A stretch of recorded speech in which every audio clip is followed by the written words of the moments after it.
Welcome everyone to today's webinar, Women Supporting Women in the Workplace. Are we following through? I'm Aaliyah Pavla with Becker's Hospital Review. We will begin today's webinar with a presentation and we'll have time at the end of the hour for a question and answer session. You can submit any questions you have throughout the webinar by typing them into the Q&A box you see on your screen. We are looking forward to hearing your questions. Today's session is being recorded and will be available after the event. You can use the same link you used to log into today's webinar to access that recording. At this time, I am pleased to turn the floor over to Kendall Harold to introduce their speakers and begin today's presentation.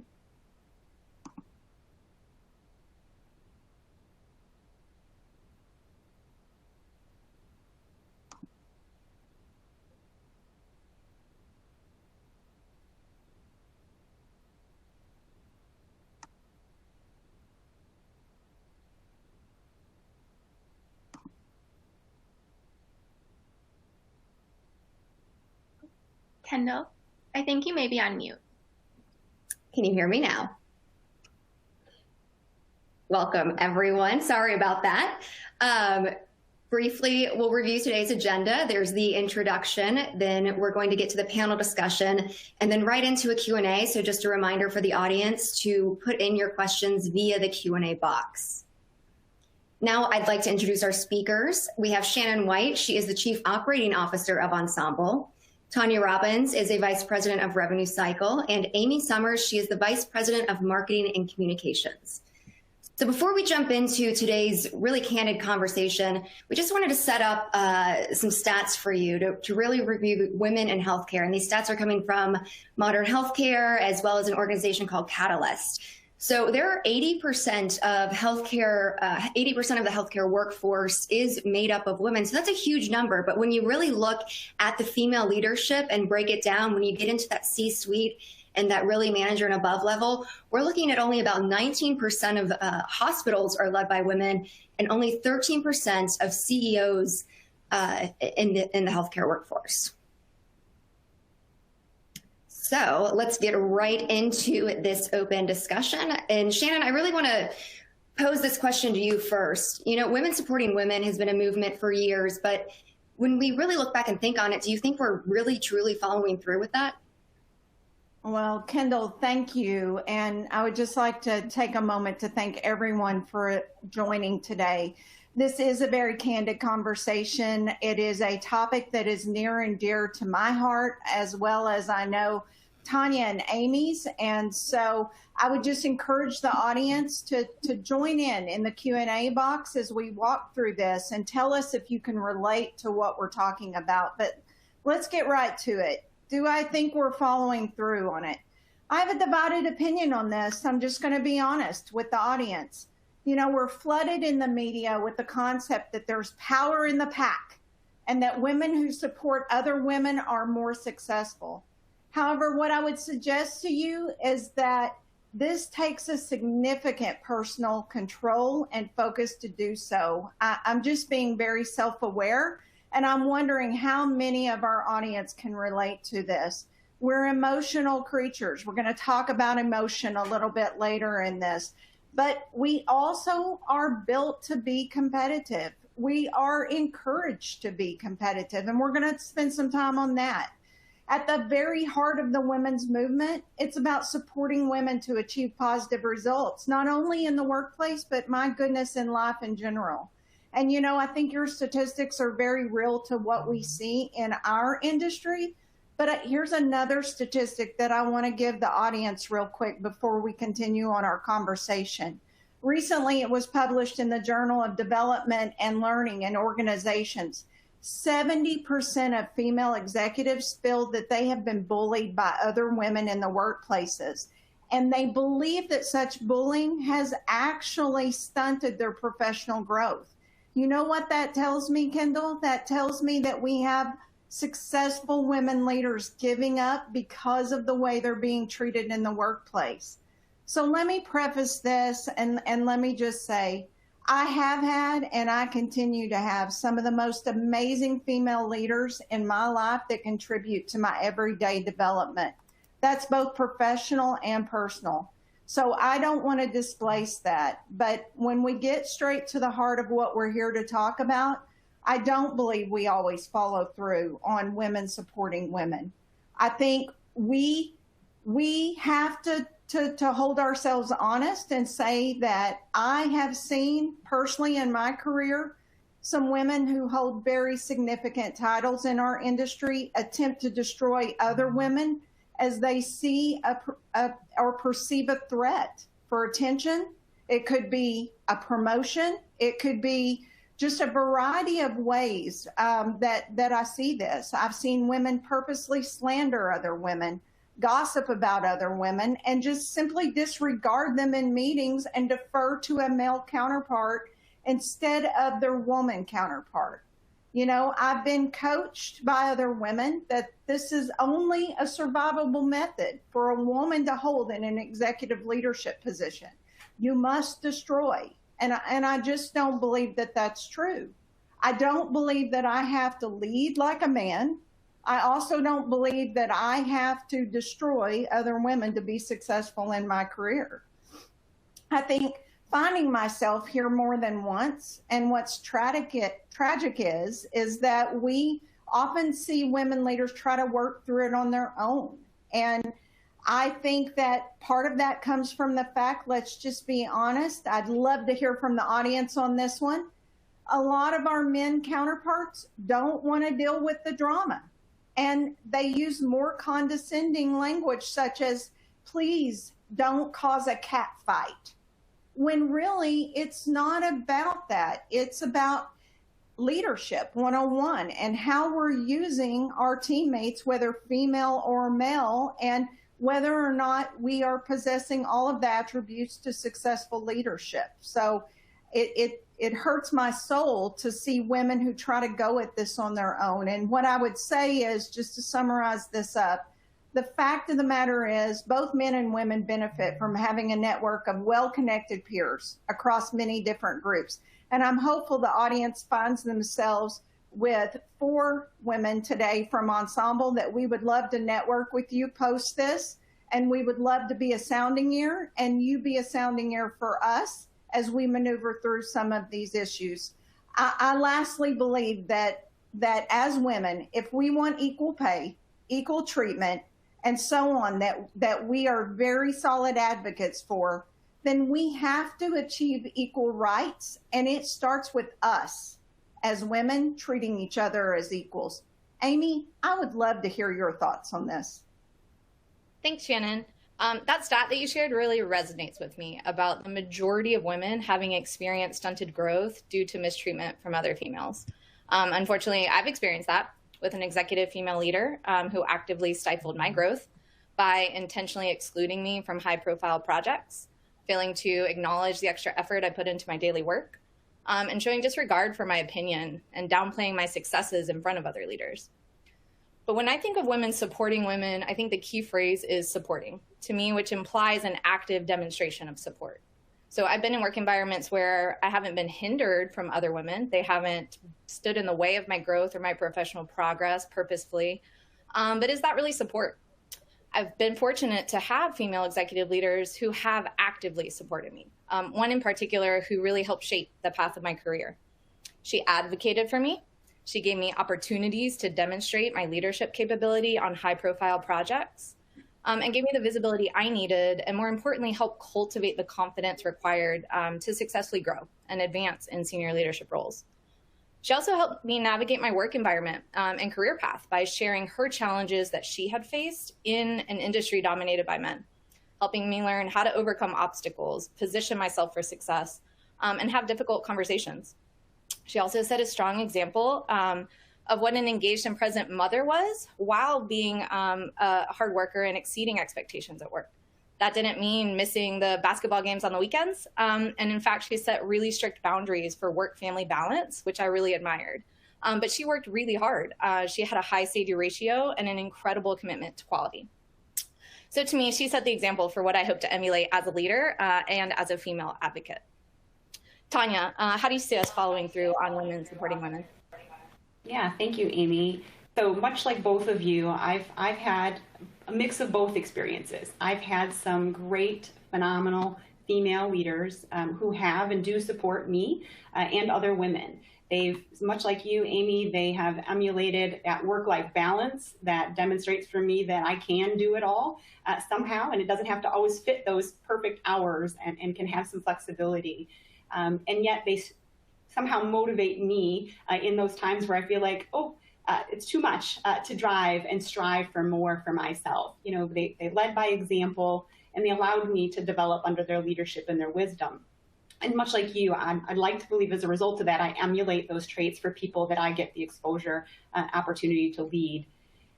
And on the flip side of that, unfortunately, I've had the opposite experience, much like Shannon described, where I have to believe that the women that I'm speaking about feel like there's just not enough good things to go around. Somehow they need to have this little package of things that are just for them, and there's just not enough to share. And so as a result, they've either stepped on me, played games, they've put me down to get ahead. So I've certainly witnessed both.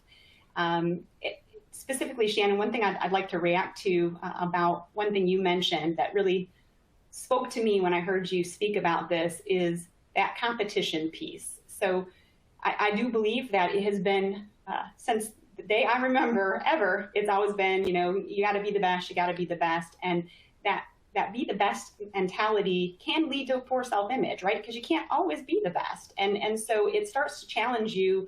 You start self-doubting all of the time. Like, am I enough? Am I smart enough? Am I pretty enough? Am I nice enough? Am I strong enough? And the enough list is endless, and it will drown you if you allow it to. And I think as a result of that, it's caused other women, much like you talked about, to judge and be gossipy about one another. Somehow that's a coping mechanism to make yourself feel better, and it's shameful. And we, you know, look to somebody and we say, oh, that woman is X or Y or whatever, and somehow that feels like it builds ourselves up, that we're above them now as a result of that. And you know, somehow we're convincing other people who hear us say that yes, now they're beneath me and I'm better than them. And so I'd really like to challenge everybody who's on today's call to stop. Let's all hold ourselves accountable to that and hold one another accountable to that. Let's cut it out. Let's please stop that behavior and really start to pledge to build each other up instead. Stop that negative commentary. I really think that if we can do that today, if that's one of the things we accomplish in today's meeting, we could certainly individually build ourselves up to be more successful, but the collective, all of us. And so I really encourage all of you to embrace that. And then, Amy, real quick to respond to what you said about using the word support. The light bulb went off for me when you said that. I know I got to be honest, when this conversation first started, you know, women supporting women, I think about not oppressing or suppressing one another, right? The act of just passively not being harmful intentionally. But you raised the bar to me to think a little higher than that, right? It's active. It's an active movement to say, I'm not only going to not suppress or oppress others, I'm going to take time, personal time, and commit to each other. That if I see someone who is struggling and I think I could help them, take the time to be committed to helping them grow and develop. Or if I see someone who's doing great, help build them up and get them the exposure that they need. And so I really thank you for bringing that forward. I do think that we all need to personally commit to doing that a little bit better. One of the things that I want to add to that, now that you've kind of challenged my brain to another level on what is this movement, is I think as a result of the movement to move to work from home, a lot of us have a mix of that environment in our lives.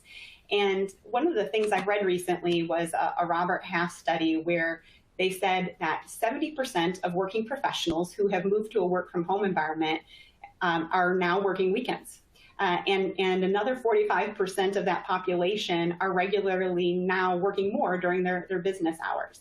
So that combined with, while I realize gender roles are evolving, and I love that we're all jumping in different ways than we used to before, there's still studies out there, Pew Research specifically comes to mind, where they have shown that still statistically women, more than fathers, report experiencing more significant career interruptions as a result of that family need. And so I bring that all forward to suggest that for all of us women who have the opportunity to lead, and that might be leadership at work, it might be in your church, your community, whatever leadership looks like to you, please be supportive and empathetic of that, that we have multiple demands that we are all faced with. Foster that environment that sparks passion to drive people to want more and strive to be more, and remind them that it is possible to do it all and have it all, but it does take work, practice, and supporting one another. So thank you very much, both of you, for your thoughts, because you've definitely got me thinking as well. Oh, Tanya, I would love to get some audience feedback on this one. Such great points about conflicting priorities. I'm not sure if anyone else has had this moment, but I can share. I've had the moment even in the last probably month where I hold my head and go, I cannot be all things to everyone. Let's hear from you in the Q&A session. How many of you feel or have felt the burden of career versus family/partner/outside career needs? And what does that look like for you, and how are you coping through that? Thanks for that, Shannon. I think that's a great transition into our second question and second item that we really want to explore here. We're already getting some great feedback from the audience. One attendee said it's very inspiring to listen to your individual stories. And I think we really want to hear more about that. Can you tell us more about what you've witnessed or experienced over the last few years? Yeah, there's so much, as all of us do. We all have a lot of life experiences. And I think oftentimes, and I get the privilege of getting asked to be on a variety of panels and discussions. I very much believe in mentorship. I very much believe in using my voice and my history and my stories, even as raw as some of those are, to share with folks that we're mentoring, maybe new leaders in the industry, et cetera, because I think oftentimes we can feel like we're on an island or no one else has went through this. And trust me, there are plenty of us that have and still do. Every day is a learning experience for me. So when I think about hearing women talk about how poorly they are being treated by men, and yes, I have seen some of that in my career. I mean, that is definitely a reality. However, from my perspective, I have had more mistreatment from women. And I feel like that's more prevalent, especially as we advance in our careers. And I think Tanya hit on that earlier, which is I believe that we feel like there's only so much limited. The statistics teach us that. They show us that. And so therefore, we react to that. And we attempt to squelch out, if you will, that competition. But my standard panel question when I'm asked what's the hardest thing about being a female executive, I always answer it the same. It's other women.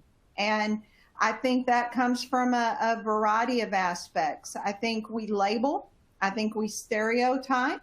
My accent has been made fun of. My dress has been made fun of. It's a variety of what I would say petty things that cause us to tear other individuals down. I've walked into a room and I've been scanned up and down, and people are suggesting what brands I'm wearing, whether or not my shoes are from JCPenney's when my outfit may be from Dillard's, and just a variety of things that we're so harsh to. And it's like, really? I would say that being on the other side of that can destroy confidence, and it can destroy someone's credibility, and those types of things can follow them, and it can change or alter, if you will, what their purpose is if someone allows that. One of the most hurtful elements in my career was to hear a male leader say, I'm not receiving a promotion. I remember it just like it was yesterday. And when I asked why, I was told, well, because your peer group, which at the time was women, they just don't think you're ready. They just don't think that you could lead them. Well, okay, could you give me some things to work on? What does that look like? What is my growth path from that? If you could list out the 5 things that would make me ready or help me be able to lead these 4 women, when in all honesty, each day I'm leading them. They come to me and they ask my advice. They come to me and ask me what they should do. But so I can receive the promotion, and him saying, listen, I'm not sure. Why don't you just talk to them and see what they need from you? Well, let's just be honest. When it's not tangible, what are they going to tell me? Shannon, I wish that you wouldn't give me constructive feedback. Shannon, I wish you wouldn't hold us accountable. I'm not sure what feedback, but I didn't get any, and it didn't help me improve myself personally or professionally. And it was very disheartening at the time. I think, you know, part of what I had a response of is there a textbook that's supposed to teach me how to work with other female leaders? If you're not going to be that advice or that mentor for me to teach me that, then who do I go to for that? And so I sought out my own female executive coach. And that was one of the things that probably was a turning point for me, because not only did she help mentor me, not with some of the tangible things I needed to work on, but also how to relate to other females in the industry without being a perceived threat or competition in some way. So I would just say, you know, from my perspective, we oftentimes perceive women and strengthen women through a very militant and evil view. Think about some of the movies. You guys have probably seen Mean Girls. You know, it's that power in being demeaning, power in tearing others down. And I think that we've got to come out of that. We need more advocacy for strengthened women supporting other women and saying, you know what? I am where I am today because Amy has been a solid mentor for me because she took the time to teach me how to navigate these waters. I would say, you know, and I see some of the audience response regarding my words of catfight. Guys, I'm just being honest with you. Most of my career has been spent in an area where that's normal terminology. It's not saying terminology that I believe in, but it's certainly terminology that's been used quite a bit. And I would say some of the things that I believe leads to that, and I would encourage the audience to work on, just to be quite honest, insecurity. Tanya touched on this. We have to first accept ourselves and love ourselves before we can ever get past insecurity.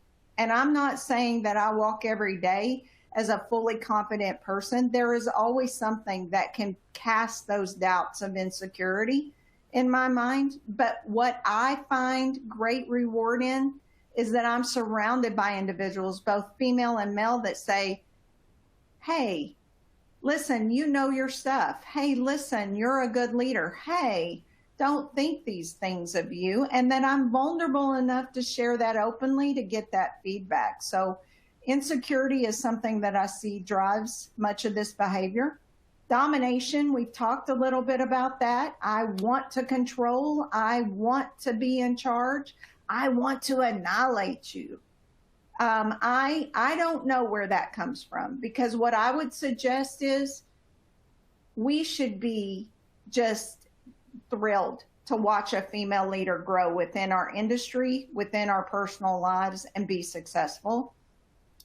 And then lastly, this one probably is honestly, from my perspective, what I've seen the most, Kendall, the need to be needed, right? So unfortunately, I do feel like there's a lot of females that feel this desire to be needed, and I need attention, and I need to have affirmation, and I need to be valued. I think we strive on social media platforms to gain this attention. How many likes are we getting for the day? How many responses? And if we don't get that, it starts that insecurity for us. So what I would say is, you know, make sure that you stay true to your heart and make sure that you first are your own validation. It's unhealthy behavior, in my opinion, to need constant validation from others. And that's something that I would say, please, please, probably the one most defining thing I've seen. But I would love to hear from Tanya on this one, because I know Tanya and I have talked about this frequently.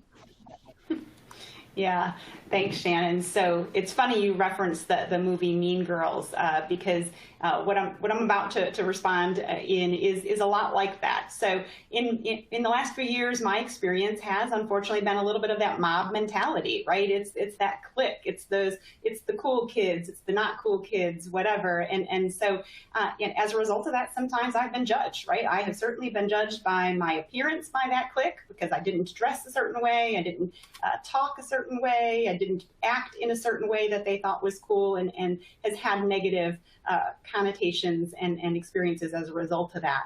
What I'd like to talk about is how do we face it head on, and what should we do to address that? And again, I've got to first start with me, just like you talked about. We've got to hold ourselves accountable first.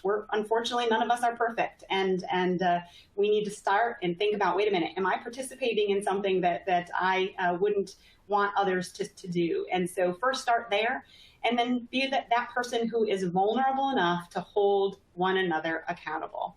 I know that's scary, it's uncomfortable. A lot of people don't like that idea of what that ugly word, confrontation, but it doesn't have to be ugly, right? It's about the exact opposite. It's giving that gentle reminder, hey, I noticed you doing XYZ. It wasn't very uplifting. It wasn't very motivating for me, for others, whatever that is, and challenge them to be a little bit better. And maybe that won't end up fantastic at the end of the conversation. Maybe they won't embrace that right away, but maybe it plants that seed for the next time, and they continue to grow. So again, that's what I'd like to bring forward, is for all of us to own it ourselves and be willing to share that with one another. The last thing I'd like to talk about, Shannon, related to this is I think part of the reason this happens, when you talk a little bit about that, why do we want to annihilate one another? Where does that come from? Some of the things I've seen is that because historically, right, the people we've looked up to, there have been a small population, even based on the statistics that Kendall presented at the beginning here. There's such a small population of women, and some of which have gotten there by emulating bad behaviors, right? Let's just be honest. They've embraced some of those traits that they think they've had to be cutthroat, all of those negative things. And so women have seen those people in influential positions, and they've basically assumed that to be successful, they have to emulate them, that's what it looks like. In order to be successful, I must do X, Y, Z. And they follow that process thinking that's going to make them successful. And they don't stop to think, wait a minute, is that the type of leader I want to be at the end of the day? Yeah, success is great, but if it comes at the cost of breaking others down, is that really whom I want to be? And so I really do think that's part of the root of the problem. And so I just challenge each of us to really be thoughtful about whom are we thinking is our role model, and is that somebody we'd be proud to look like or represent? All great thoughts. I think that's hey, Kendall, if I could on that just real quick, I think that's a really great comment there, Tanya, because what I would say is, we all know on the leadership journey, there are folks that we learn from, and sometimes some of the worst behavior is such a valuable learning lesson. So I just want to call that out. Thank you for that, Shannon. We have gotten so much engagement, so many questions, so many personal experiences people are sharing in the Q&A. So we just encourage you to keep bringing that on. So I really think this next question is going to resonate with a lot of people who've sent in these questions. What advice do you guys have for these leaders, and how can they foster an influence or really just more inclusive workplace?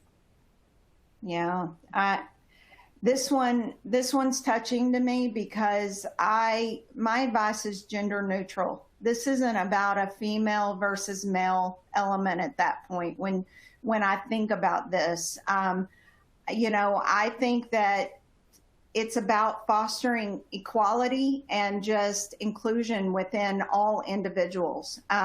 You know, my gender does not define my success, and I guarantee you I won't let it hinder it either. But I am not going to use it as a weapon. I am not going to use it either as a victim card. I refuse either one of those. And so what I would say is I stay centered on the core qualities of leadership that I believe are influential and inclusive to our environment, and that I wish we would all be advocates for. And to me, those are pretty simple. Be compassionately honest, right? We won't have time to gossip. We won't have time to nitpick. We won't have time to slander if we can tell the truth and be kind while we do it. And to me, that's critical. Take the high road. Instead of sitting around at lunch or on a break and giggling, or in a chat room saying, what does she have on today? Or what does he have on today? Or did he iron his clothes, or did she iron her clothes? Take the high road. And when you see behavior like that, manage up in that, right? Offer positive points. Like, you know what? She's incredibly smart. Have you heard her? Or I read something she did the other day, and I was so impressed by it. So take the high road, and as I love to say, have each other's backs. That's just a pure leadership quality. And when there is a conflict, have it one-on-one. Have it one-on-one. Don't make assumptions. This one is probably, out of all of them, I want to spend the most time on.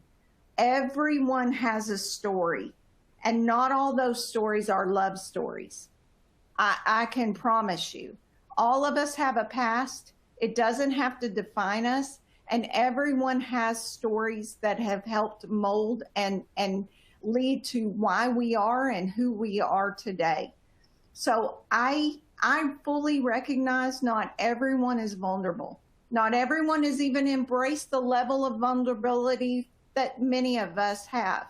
To me, I'm an open book. I share openly with our associates. I share openly with other leaders, because I want them to know you can make wrong decisions and you can overcome it. You can get back up the next day. You can fail forward, all of the terminology that we love to use.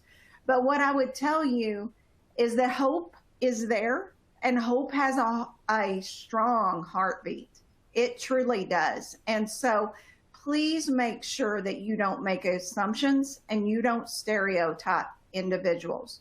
Because if we truly embrace diversity and equity and inclusion, this should never happen. This should never happen.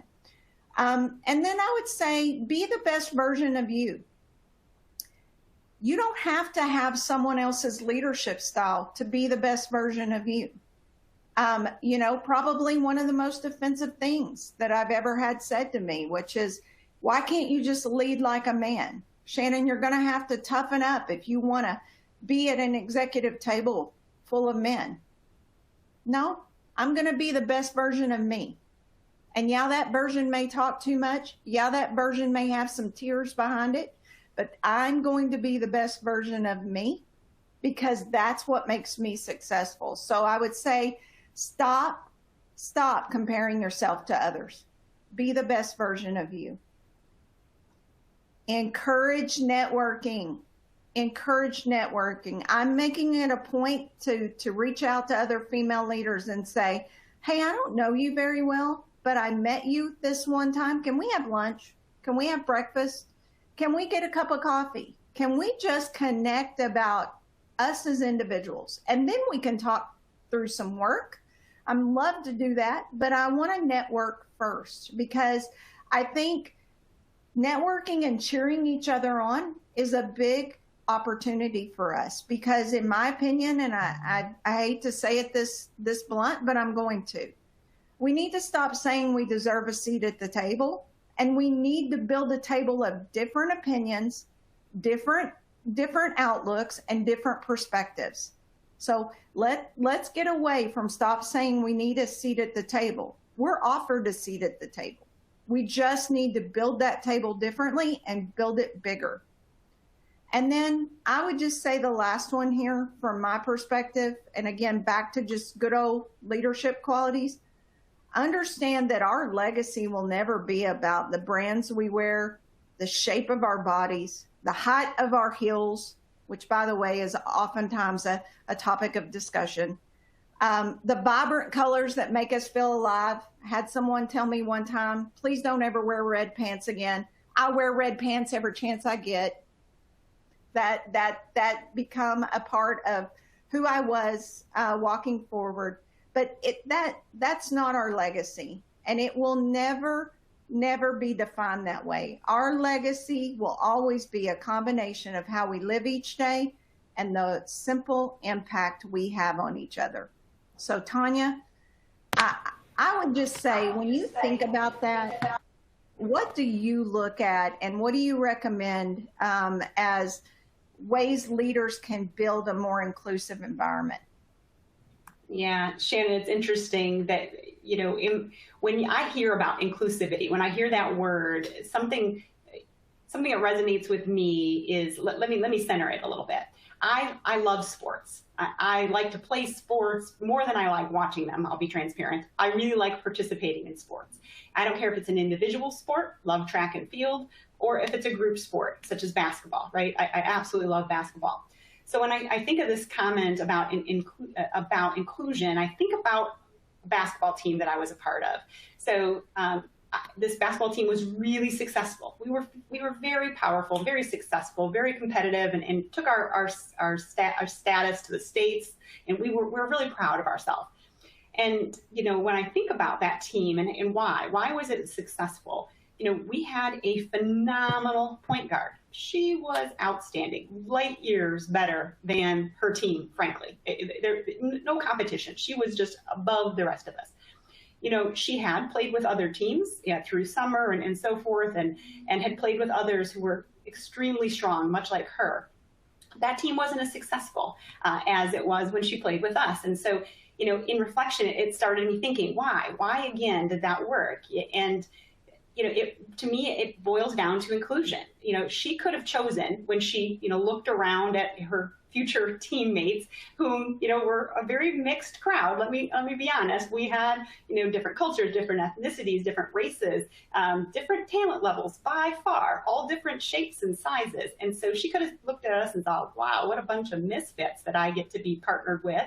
And she could have said, this would be a ball hog, and they can just, keep the field clear for me and distract some people and let me just go shoot and score. And, we in tune, we in the same way, the teammates could have saw her as a ball hog, a future ball hog, and someone whom, because we weren't as good as her, may not have given us an opportunity to be a part of the team and not trust us. But instead, the reason we were successful is we all were vulnerable enough to say, hey, I think we all have different talents here that we can lend off of and embrace those differences. So, as we started to learn what each person could bring to the table, we learned we had one player. She was a bulkier person. She was a thick, solid, physical person. And she was phenomenal at shooting 3 points. Put her at the top of the key, shut her up all day long, and she's draining those and gaining us points all over the place. And we had another player who was a bulldog. So if there was a chance to steal a ball, or if there was a loose ball on the floor, she would be on her knees scrapping her hair, up in a knot with hair as busy as she could to poke people in the eyes with it if she had to, right? So I share that because all of the 15 players on the team, and all of them had a unique trait that, because those traits were allowed to be fostered, acknowledged, allowed to shine in their own rights, it allowed us to be collectively so successful. And so I just really use that example to demonstrate that we need to do that in all aspects of life, not just sports, right? In every environment, we need to think, don't just turn away somebody who thinks differently, looks differently, acts differently. Those are the people you want to invite to the table, Shannon, as you reference, because they deserve a chance to be heard and supported. Someone did that for us. Someone gave us that opportunity, and we're not any different. We're not any better than anybody else. Someone did give us a chance, and we owe that same chance to other people. So I just want all of us to role model that behavior, speak to this to other people, to encourage them to do the same and influence them to do the same. Amy, what are you thinking about this? Yeah, Tanya, I love that notion of embracing our differences. So to me, fostering inclusion really means rethinking the standards we've established for what a good leader is. If we equate leadership with behaviors considered more common in men, strength, arrogance, egocentricity, bravado, assertiveness, dominance, we limit the potential of women who sometimes show leadership in other ways: responsiveness, servitude, collaboration, cooperation, compassion. An article I read recently made the point that rethinking and redefining leadership not only means allowing women to inhabit leadership roles who demonstrate feminine characteristics, but it also means ensuring that our systems are redesigned to recognize different styles of leadership as well. I think one very tactical example of gender bias is performance reviews, and something I've experienced firsthand. So I've been a person who's always strived to exude excellence in my performance and my quality of work. But I've received feedback or ratings in some reviews about my likability, my need to soften harsh edges, be less direct, be more friendly. And they've only come from female leaders. And research shows that men don't typically have that same experience, and they don't get commentary on their likability.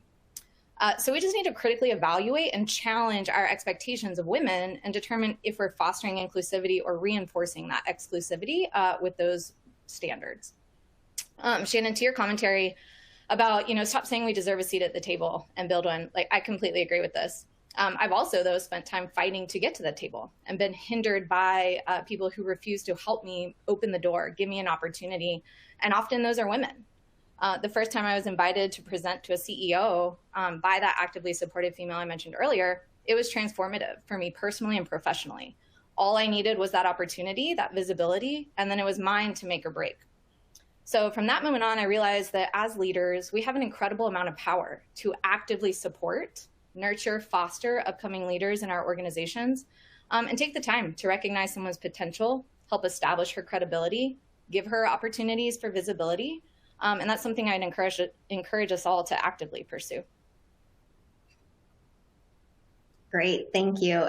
And again, we have so much engagement here in the Q&A. We encourage you to continue to bring in those questions. We're going to try and get to them here in just a few minutes. And just for the sake of time, so we can get to that Q&A, let's just go straight to our last question here. We think this is an important one to cover. Sometimes women are viewed as too emotional about decision making. We've touched on this a little bit here. Shannon, have you experienced this personally? Oh my gosh, that makes me want to laugh out loud. I have. This is a normalized conversation. Have I experienced it? Absolutely, many times. It is very common to hear, especially a male leader, say, "Please stop acting like a girl. Please stop talking about balancing your home. Go pay someone to do that. Go seek out someone else to cook for your family or to shop for your family or to whatever it may be." And then my all-time favorite, "Please no tears today. I just can't." When the fact of the matter is, we are highly emotional individuals. I'm not a fan at all of the concept of likability bias, but if you're not familiar with it, you need to look at it because it's true.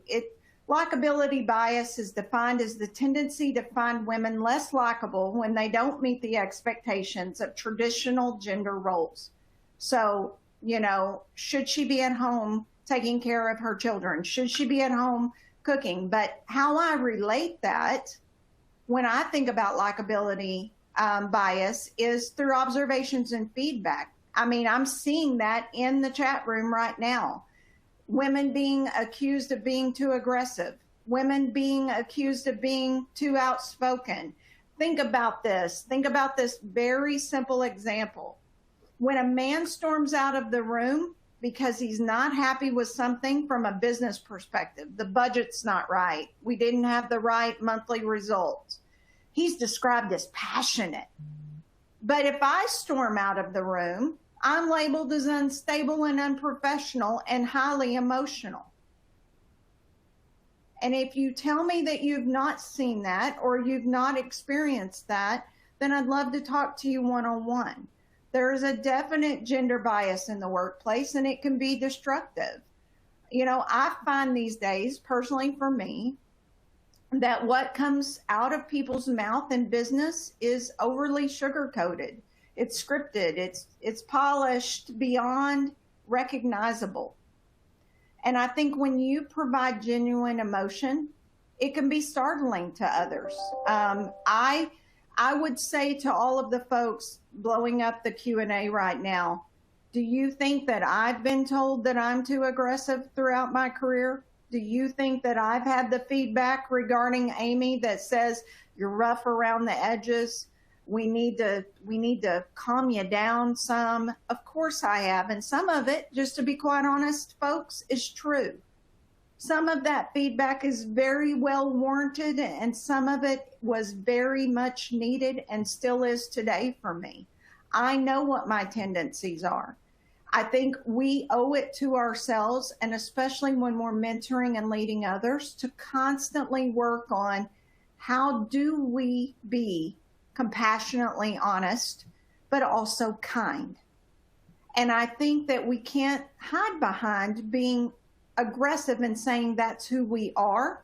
We know that's who we are, but I think we can do it in a way that shows empathy, and it shows that we're managing others up while doing it. So I would just say that understand genuine emotion to me is often rare, and I think it can be uncomfortable. But I think when we look to hide emotions, we look to hide our purpose, and we look to hide a perspective that could very well add to our company, to us as individuals, etc. So use emotion to build trust, set a vision, get people inspired, make tough decisions.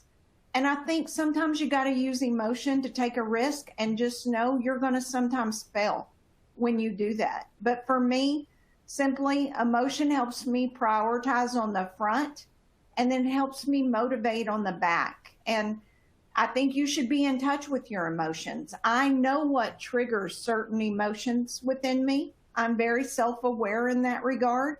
I also know what triggers negative emotions within me. So I journal a lot.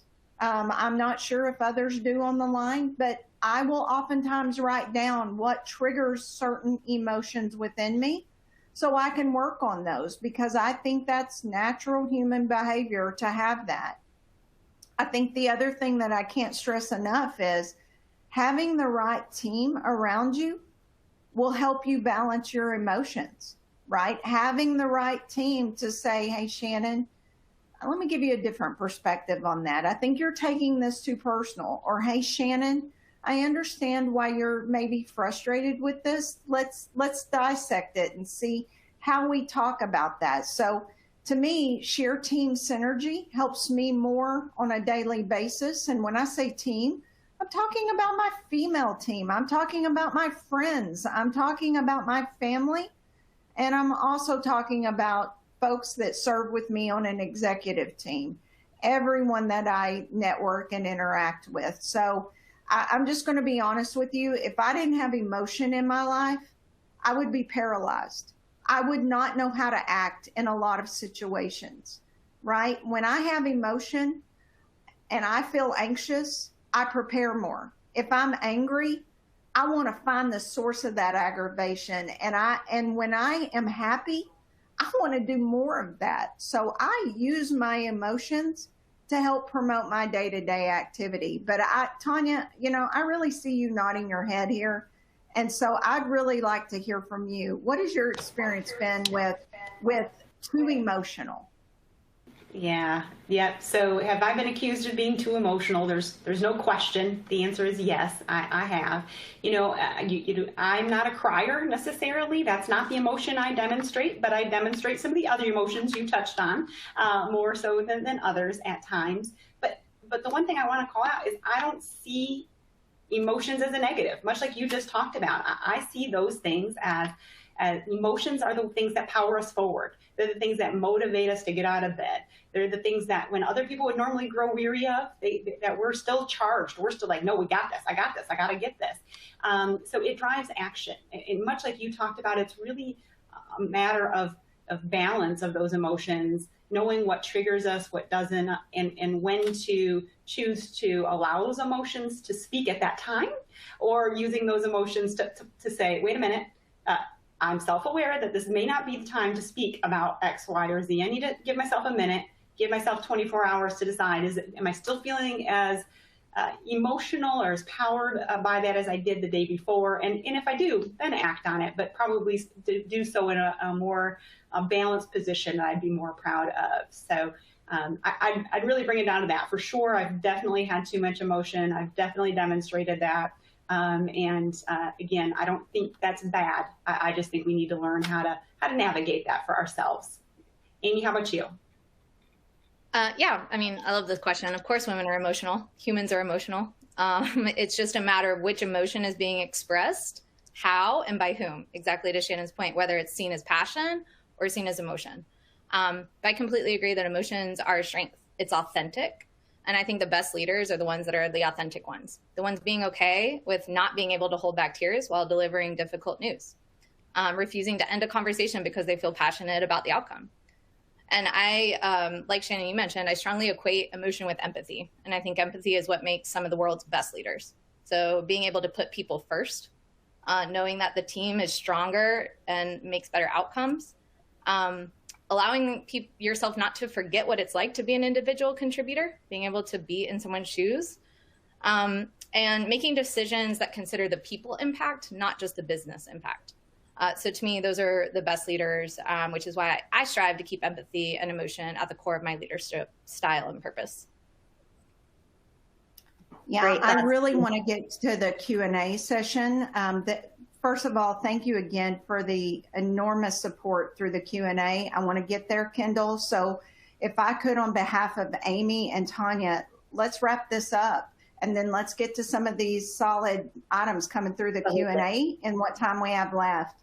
Guys, we have a responsibility to each other to champion all great ideas and provide a platform for voices to be heard, both female and male. That is our daily responsibility. I'm encouraging you today as a female leader. I want you to embrace something called the shine theory, which is the idea that you're going to help other women rise and shine. That's my ask of you today. That's a call of action. Be secure enough in yourselves to praise others. And folks, let's find the squad and tap into them that helps do that for us. That's so important, right? We're offering ourselves to be a part of your network. Reach out to us. We would love to include you as someone that we network to help with these real opportunities. And then I would say, we can close the gap faster if we will do this. And we can certainly, quote, shatter more ceilings if we treat each other as equals and we raise folks up in our female gender. And then I'm going to end with, a quote that I love. It's simple to the point, and it's just as easy as be the girl who roots for the other girl. Tells the stranger her hair looks amazing. Why are we so scared to do that? Why are we scared to say, I love your outfit. Your hair looks amazing today. Do you know the power in that? Sorry, that's not a part of the quote, but I please do this. Find a stranger today and tell them that. And then encourages other women to be themselves and live out their dreams. Be that girl. Be that female.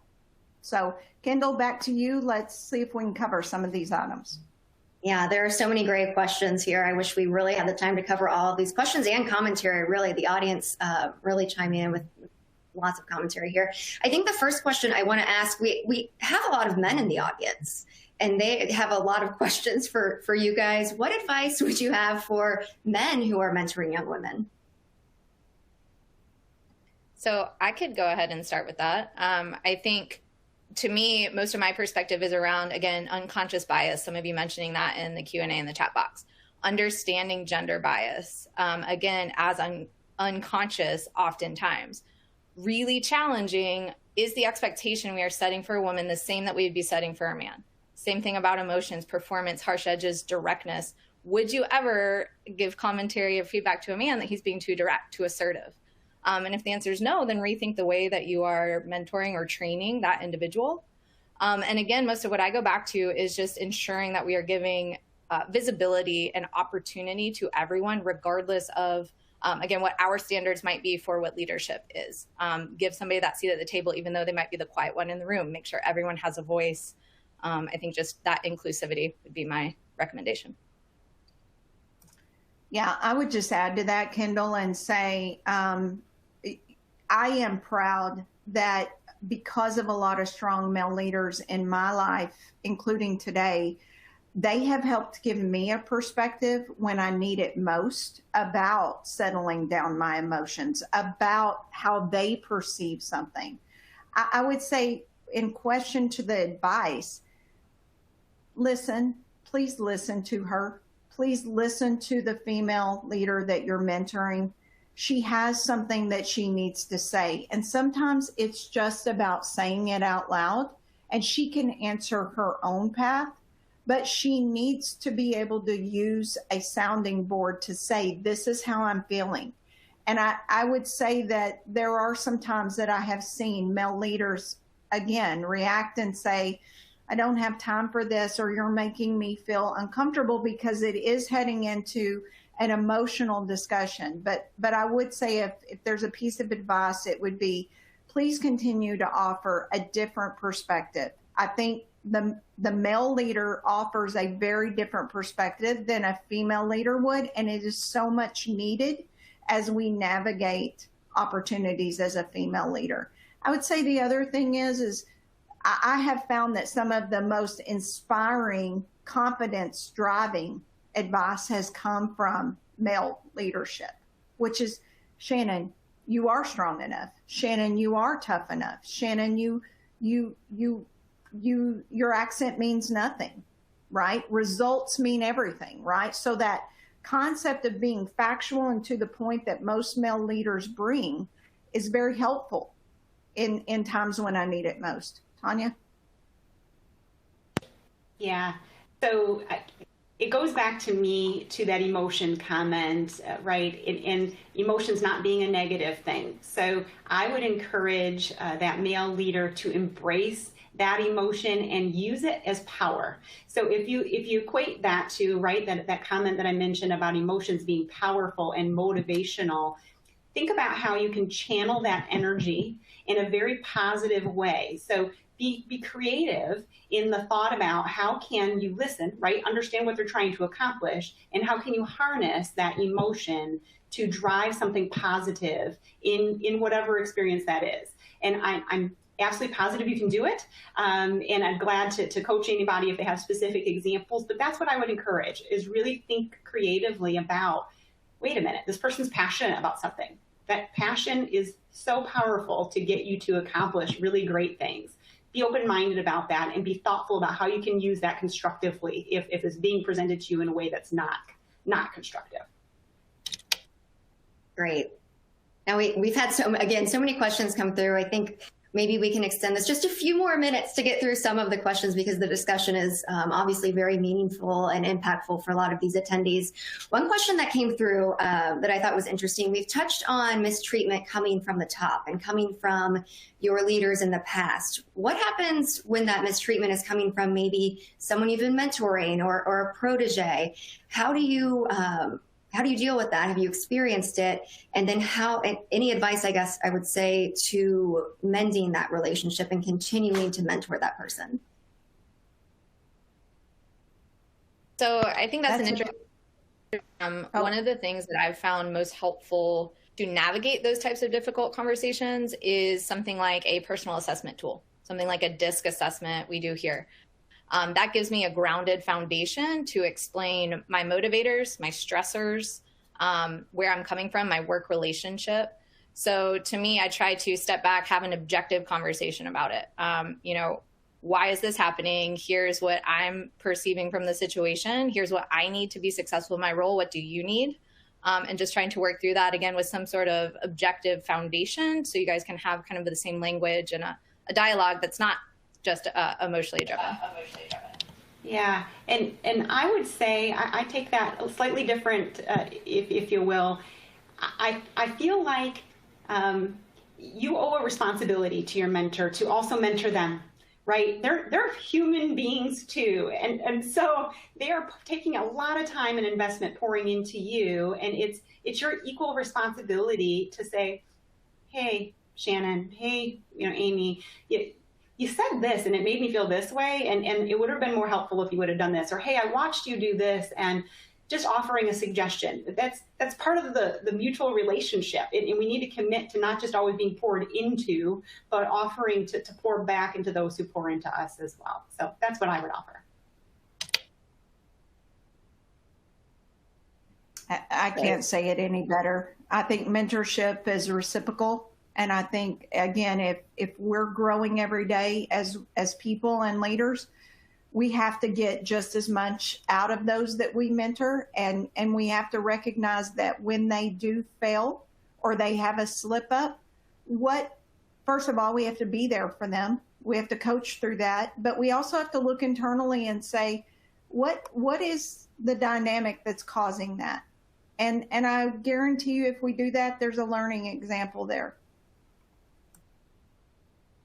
Wonderful. Thank you all. So one final question. We are getting a lot of insights, thoughts, questions for you all on resources, networking, executive coaching. If you could leave the audience with one resource that you found most impactful in your career, what would that be?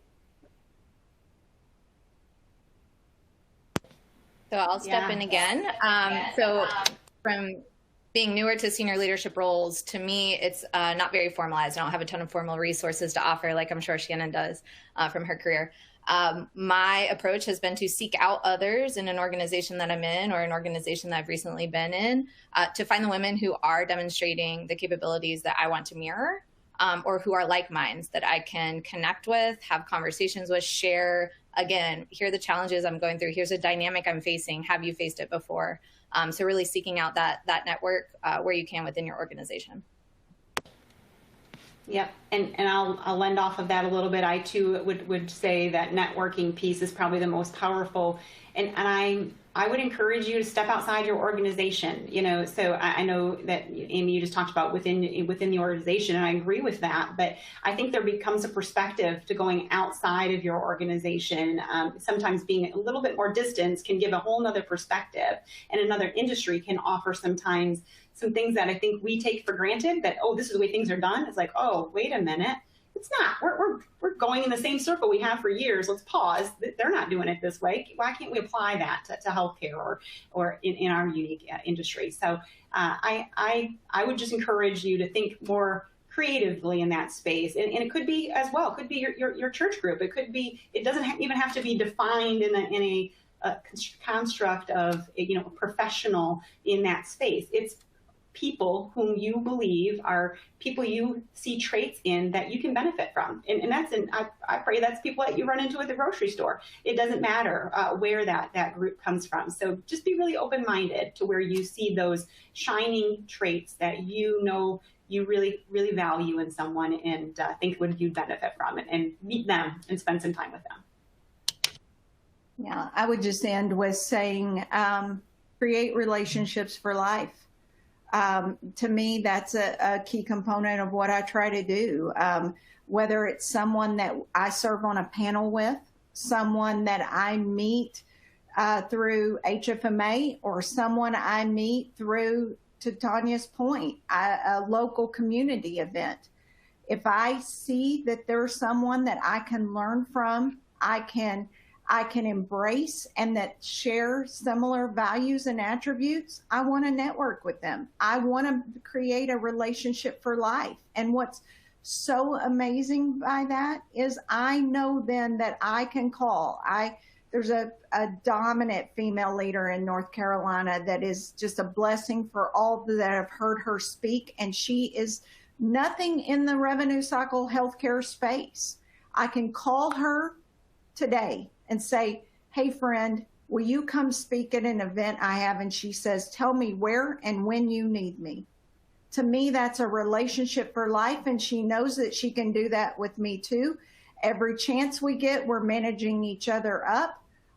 through whatever postings we have, celebrations of our life we have, remembering birthdays, etc.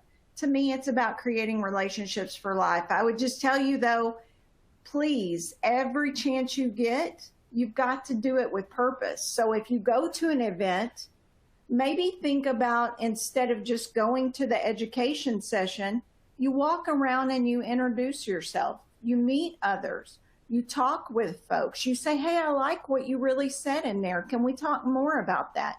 So remember, networking is about activity and your engagement, and you have to drive that. So to create relationships for life, to me, it takes effort on both sides. I don't know, Kendall, that I have a magic, this is the place to do it, because I think it's everywhere. I think it's everywhere. Yeah, well, if we had that magic wand, we might not be having this discussion today. I've loved it. I've loved it. Can I just say thank you? This is stepping out of our wheelhouse. We didn't talk about revenue cycle. We didn't talk about healthcare. Thank you. I love it. Yeah, thank you, Amy, Shannon, Tanya, for your open, honest insights and advice. And thank you to our audience for really sending in those questions and also being so honest back with us. We really would like to continue this conversation with you. We will send a recording of this webinar to you after we sign off here. And we really encourage you to take what you've heard today back to your teams and to share what you've learned today. So with that, Becker's team, we'll send it back to you. Awesome. That is unfortunately all the time we have for today. I want to thank Shannon, Amy, Tanya, and Kendall for their excellent presentation and Ensemble Health Partners for sponsoring today's webinar. Enjoy the rest of your day, and we look forward to having you join us for future webinars.